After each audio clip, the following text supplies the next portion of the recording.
काबिलियत गिना दी। मैं अभी आपसे टॉक टू टॉक करने के लिए नहीं हूँ, ठीक है। राबड़ी देवी की काबिलियत अगर गिनना है तो जाके गरीब गुरबे मुसहर में पूछिए। राबड़ी देवी की काबिलियत इतनी है कि लालू यादव की पत्नी है, तेजस्वी यादव की माँ। अच्छा सर, यही काबिलियत नहीं है, सबसे बड़ी काबिलियत है आज हमारी बिहार की आधी आबादी की नेतृत्व कर रही है कि अगर आप पढ़े लिखे नहीं है, अगर आपके अंदर नेतृत्व क्षमता है तो आप देश की मुख्यमंत्री क्या, देश के प्रधानमंत्री भी बनने के लिए आप राजी हैं, आप प्रधानमंत्री बन सकती हैं। आप क्या चाहते हैं, जो राम को लाया है उसको लाएंगे?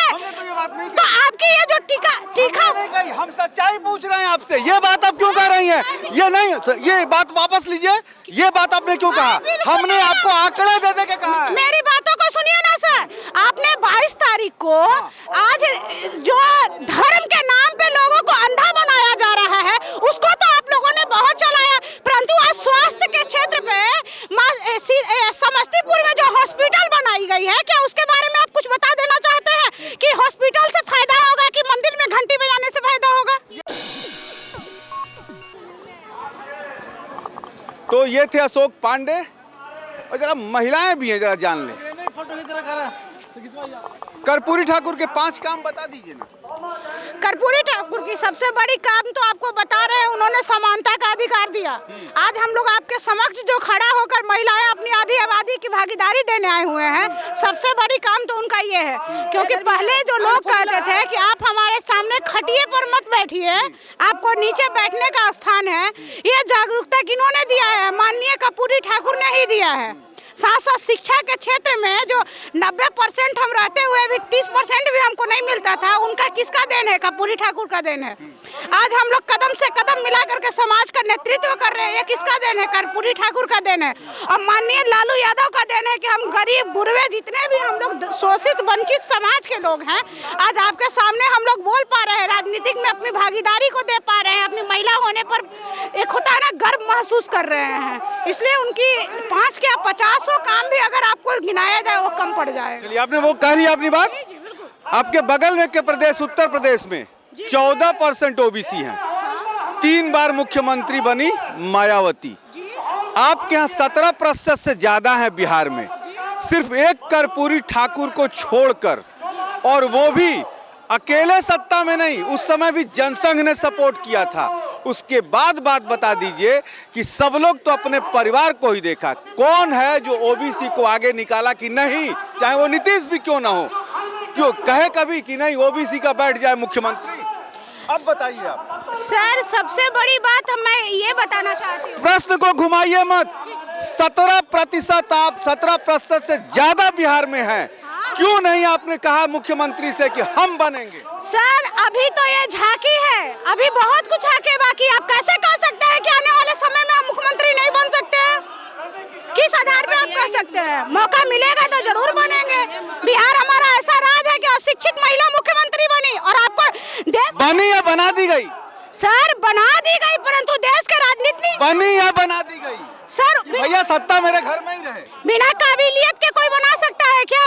अगर काबिलियत, चलिए राबड़ी देवी की काबिलियत गिना दी। क्या राबड़ी देवी की काबिलियत गिना दी। मैं अभी आपसे टॉक टू टॉक करने के लिए नहीं हूँ, ठीक है। राबड़ी देवी की काबिलियत अगर गिनना है तो जाके गरीब गुरबे मुसहर में पूछिए। राबड़ी देवी की काबिलियत इतनी है कि लालू यादव की पत्नी है, तेजस्वी यादव की माँ। अच्छा सर, यही काबिलियत नहीं है, सबसे बड़ी काबिलियत है आज हमारी बिहार की आधी आबादी की नेतृत्व कर रही है कि अगर आप पढ़े लिखे नहीं है, अगर आपके अंदर नेतृत्व क्षमता है तो आप देश की मुख्यमंत्री क्या, देश के प्रधानमंत्री भी बनने के लिए आप राजी हैं, और प्रधानमंत्री बन सकती हैं। आप क्या चाहते हैं, जो राम को लाया है उसको लाएंगे? तो आपकी ये जो तीखा हम सच्चाई पूछ रहे हैं आपसे, ये बात आप क्यों कह रही हैं? ये नहीं, ये बात वापस लीजिए। ये बात आपने क्यों कहा? हमने आपको आंकड़े दे दे के कहा है। मेरी बातों को सुनिए ना सर, आपने 22 तारीख को आज जो धर्म के नाम पे लोगों को अंधा बनाया जा रहा है उसको तो आप लोगों ने बहुत चलाया, परंतु आज स्वास्थ्य के क्षेत्र पे समस्तीपुर में जो हॉस्पिटल बनाई गई है, क्या उसके बारे में आप कुछ बता देना चाहते हैं कि हॉस्पिटल से फायदा होगा कि मंदिर में घंटी बजाने से फायदा होगा? ये उस पे छोड़ देते हैं। मंदिर लोगों के धर्म की बात क्यों छोड़ेंगे? आप जवाब दीजिए, हम क्यों छोड़ेंगे? जब हमारा जस्ट एक मिनट, आज हम सुबह सुबह नहाकर स्नान करके घंटी बजा कर आए हैं। अगर ठंड लग जाती है तो अयोध्या जाएंगे तो ठीक होगा, या फिर जाके हम समस्तीपुर जाएंगे तो ठीक होगा। बस आप हमको इतना जवाब दे दीजिए, बाकी आपसे हम बताएंगे? आपसे जब कटास सवाल पूछने का काम आपका है तो हमारा जवाब देना हमारा भी जवाब देना काम हमारा नहीं है सर। लालू यादव जिंदाबाद, तेजस्वी यादव इधर भी दिखा दे जरा सा। शताब्दी समारोह प्रबंधन प्रकोष्ठ पटना महानगर का ये है और देखिए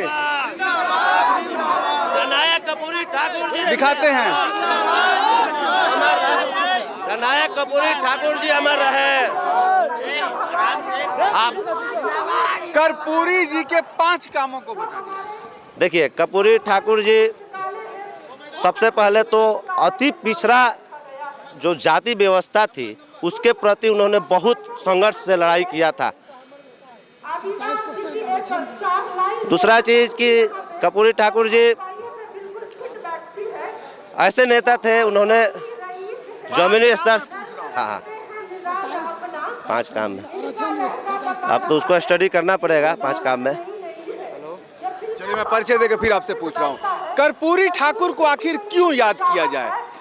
दलितों के मसीहा बने, पहला। दूसरा काम, उस जमाने में 26% आरक्षण उन्होंने दे दिया था, आज से 40 साल पहले। उस समय उन्होंने पूर्ण शराबबंदी लागू कर दी थी। आज जो नीतीश कुमार की शराबबंदी है वो घर घर जो है डिलीवरी है, लेकिन उस समय पूर्ण शराबबंदी लागू कर दी थी। उस समय भी उन्होंने बड़ी जातियों का ख्याल रखा और EWS आरक्षण प्रक्रिया को भी लागू किया था। तो वैसे थे कर्पूरी ठाकुर जिसके कारण भारत सरकार ने उन्हें 100वीं जयंती पर जो है भारत रत्न से सम्मानित करके बिहार के उन दबे कुचले बैकवर्ड और पिछड़ी बिरादरी के लोगों का सम्मान जो है वो बढ़ाया है। अब बताइए जी जी, कर्पूरी ठाकुर के पद चिन्हों पे चलने वाले बिहार में कौन नेता हैं? एकदम खुल के बताइए। हमारे गरीबों के मसीहा आदरणीय लालू प्रसाद यादव जी है, जो उनके सिद्धांतों पे, उनके विचारों पे चलते हुए आ रहे हैं आज तक। बस कर्पूरी ठाकुर का झंडा जब आप लेके चलते हैं तो कर्पूरी ठाकुर वो शख्सियत थे कि जब तक जिंदा रहे अपने बेटे को राजनीति का पर्चा तक नहीं भरने दिए। पता है आपको? ओके ओके, पता है? जी जी। यहाँ तो पूरी पीढ़ी चल रही है साहब एकदम राजनीति में।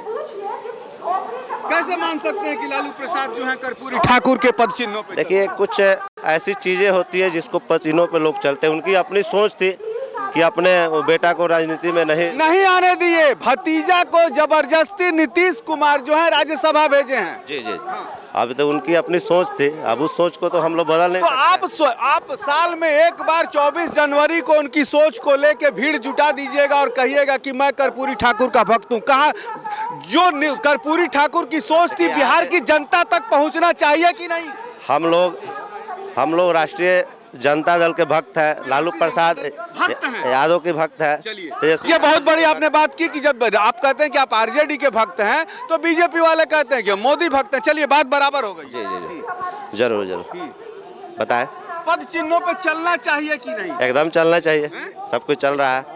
आप मान सकते हैं कि उस समय आज से 40 साल पहले, 50 साल पहले उस व्यक्ति ने 26% आरक्षण दे दिया। जी जी जी, क्या सोच होगी उसकी? बहुत अच्छी सोच। उन्हीं के सोच को तो 100वीं शताब्दी जो हम लोग मना रहे हैं जन्म, तो उसी को इसलिए तो उनको भारत रत्न दिया गया है। उनकी सोच इतनी अच्छी थी कि आज भी उनके रास्ते पर लोग चलने के लिए तैयार हैं। और उनके कहाँ चल रहे हैं साहब? यही तो मैं कह रहा हूँ। जी। मैं भाजपा को भी कहता हूँ, कहाँ चल रहे हैं? जी जी, कोई पार्टी उनकी सोच पे चलती हो बता दीजिए। सोच के चलती है। कांग्रेस, रुकिए, कांग्रेस को ले लीजिए, कांग्रेस की ले लीजिए। अरे सर, उग्र नहीं हो रहे हैं। यादव जिंदाबाद। कोशिश तो लोग कर रहे हैं ना। नहीं, विचारधारा पे सवाल नहीं कर रहे हैं। कोशिश तो किया जा रहा है ना, कोशिश तो किया जा रहा है, यहाँ पर हो रही है। कांग्रेस ने जो आज आरक्षण की बात हो रही है, यही मंडल कमीशन कांग्रेस 86 से रोक के रखा था, जो कि VP सिंह 90 में ला दिए। देखिए, ठीक है, तो हम लोग का चलिए, तो ये हम दिखा रहे हैं आपको। ये आप देख सकते हैं पूरा ये जमवाड़ा जो है, ये राजद के लोग जो हैं, ये हैं